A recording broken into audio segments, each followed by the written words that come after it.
Hello and welcome to Exploring the Holos. Today I'll be talking about the disgustingly cruel dairy industry.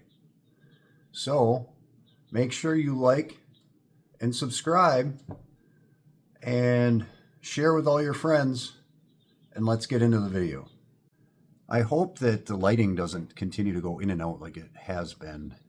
If it does, I apologize. I don't know if it doesn't seem like it's cloudy at all, but as I'm looking at myself, it gets dark and light.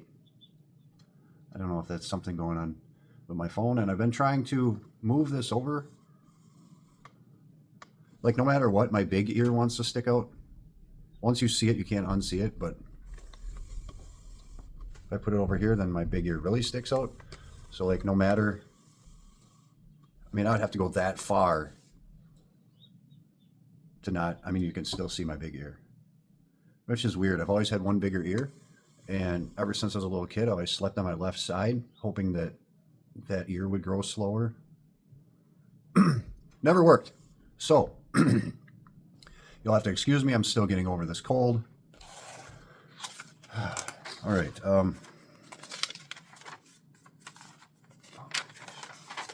A lot less notes on this, because this is something I feel passionate about, and I've wanted to do a video on this for a while.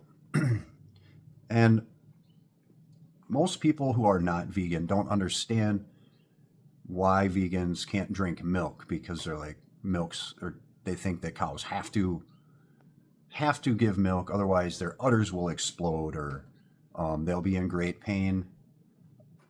They don't understand that in order for a cow to give milk in the first place, it has to be impregnated. Cows on their own that are not pregnant or not just having given birth do not give milk. They're not that different than people, which is a continuing theme through veganism. Is when you understand that animals are just other selves, you're not going to want them to suffer. It comes from having a higher consciousness. So dairy cows, in order for them to produce milk, are forcibly impregnated in we'll just call it a grape rack, since I don't think YouTube would like the actual word, so we'll call it a grape rack. And they are separated from their calves almost as soon as their calves are born in most cases. And then after the cow is past its peak production, especially in larger farms, these factory farms, they're killed almost immediately or sold off to beef slaughter. And a lot of times they won't even be a year or a couple of years old when this happens. And it's far before their natural life expectancy. And the same thing goes with pork and chicken. These animals are killed when they're very young, almost like children or young adolescents, as far as what their life expectancy would be in the wild. And they spend a majority of their lives standing on concrete in small cages with, the things around their neck, not letting them move.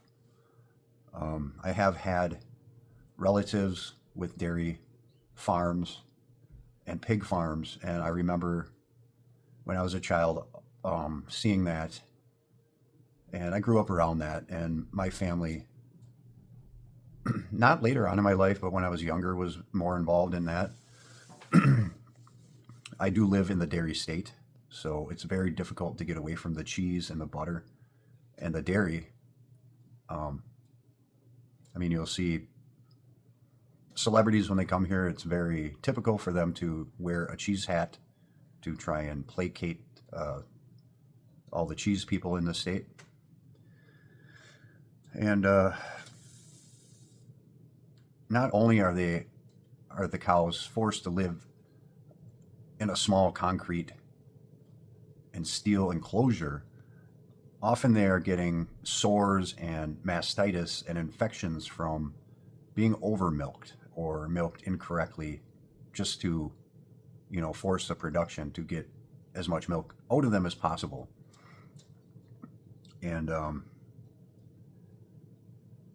as a struggling vegan, especially living in the dairy state, I find it very difficult to avoid having dairy put in my food. It's something you have to watch very closely on ingredients. It's probably the biggest slip up that I have. I found milk or whey in the ingredients of Raisin Bran, potato chips, and even pretzels. I went along eating my favorite potato chips and just happened to glance at the ingredients one time, and I'm like, okay, it says there's milk ingredients in this, so I had to find a different potato chips.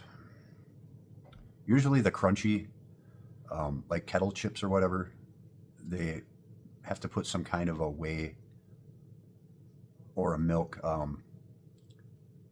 film on there to make them crunchy, apparently. And even I heard Diet Pepsi is not vegan, and I'm not sure of the ingredient. That's probably some kind of a whey also in that. And I know a lot of people don't like hearing this, but there's a reason why milk is white. And it has nothing to do with its fat content. It's because there's white blood cells in it. And if you can think of other bodily fluids that have white blood cells, you probably don't want that in your food or want to be drinking it. It's just disgusting. It's probably good if you're an infant and you don't have an immune system built up yet, and you're getting this from your mother, then it's probably a good thing. But if you're a grown-ass adult and you have an immune system, you probably don't need to be ingesting other white blood cells from another being, especially if it's not your mother. So there's a lot of gross things in milk. When tested, they find usually pus, blood, excrement, urine in some cases, but in small trace amounts, this is accepted. So there's that. And knowing all of this, I still once in a while will slip up with the cheese and the butter. I'm not a perfect vegan, and I'll get into that too. I mean, people can say that I'm not vegan. Well, that's just fine. I am a person doing the best that I can to minimize suffering, and I'll never go back to where I was. I could never eat beef, chicken, or pork again. Once in a while, I do eat seafood, but that's very, very rarely. And if you can be a perfect vegan, I am very happy with that. I would love to see, even if we could get into a trend where a majority of the population is even doing 1 day a week where they don't eat animal products, that would make a huge impact on our environment. It would make a huge impact on these industries, and it would definitely be a huge step in the right direction. So that's all I have about the dairy industry and how disgusting it is. But yeah. So with that being said, tonight I'm going to what I found to be one of my favorite vegan restaurants. It's not exclusively vegan, but they do have a few awesome vegan entrees there. And last time we were there, I had the one, the Buddha's Delight, and I'm going to try a different one tonight. So if you made it this far, 10:52, thanks for watching. Make sure you like and subscribe and share with all your friends. And be safe. Ad Astra, my friends. Oh, and an update. There will be some traveling coming up sometime next month. Or the end of next month. I think Memorial Day weekend, we'll be going to the Edge of Dells. So I'm going to try to get that microphone before then. Maybe Monday I'll go swing into Best Buy and pick that up. I am looking at a DJI, something that's able to be used with Android. And I'd like to get it from a store, so if it doesn't work, then I can return it. And so yeah, thanks for watching. Ad Astra, my friends.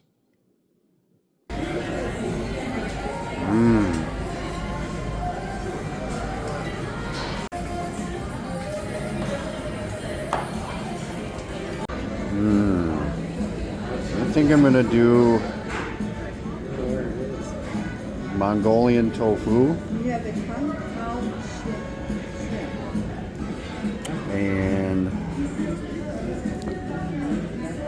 just some extra rice with that, maybe.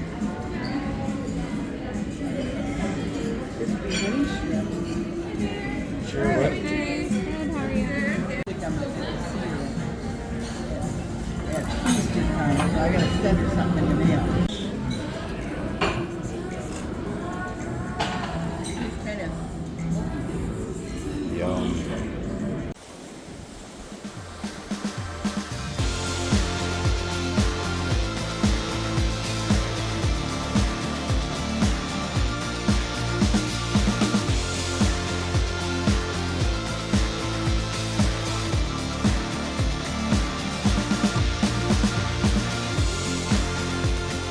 I'd like to thank all the recent subscribers. I had quite a few in the past couple of weeks.